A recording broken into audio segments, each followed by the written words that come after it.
Laxmipur block तरफ BDO गुरेश्वर भोई को विदायकालीन संबर्धना दिगला।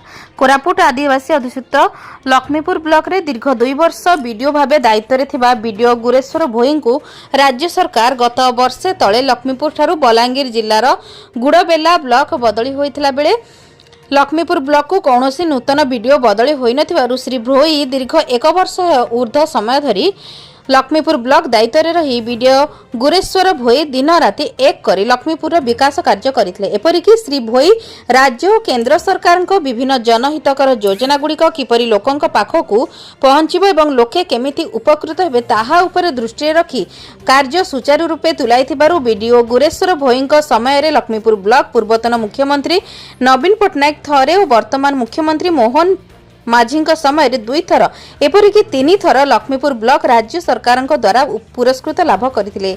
आगक मध्य एभली लक्ष्मीपुर ब्लॉक रा नूतन भावे जोग देइथिबा बीडीओ सब्यसाची बेहेरा एभली कार्यक्रम जारी रखी राज्य स्तर रे 1 नंबर स्थान अर्जन करी पुरस्कृत हेउ बोली विदाय बीडीओ गुरेश्वर भोई बोली भगवान निकट रे प्रार्थना करूछंती बोली कहिथिले।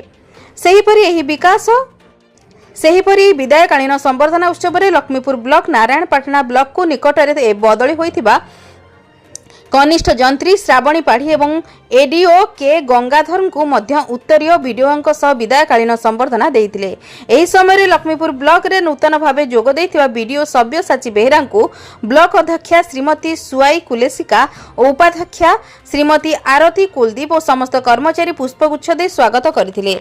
उक्त सभा पीओ प्रफुल्ल चंद्र साहू परिचालना करथिले। सभा शेष में समस्त अतिथि मानक पई एक नैत भोजी भातर आयोजन ब्लॉक तरफ करा जायथिला। कोरापुट लक्ष्मीपुर संजय कुमार पाणी रिपोर्ट जन अधिकार लाइव।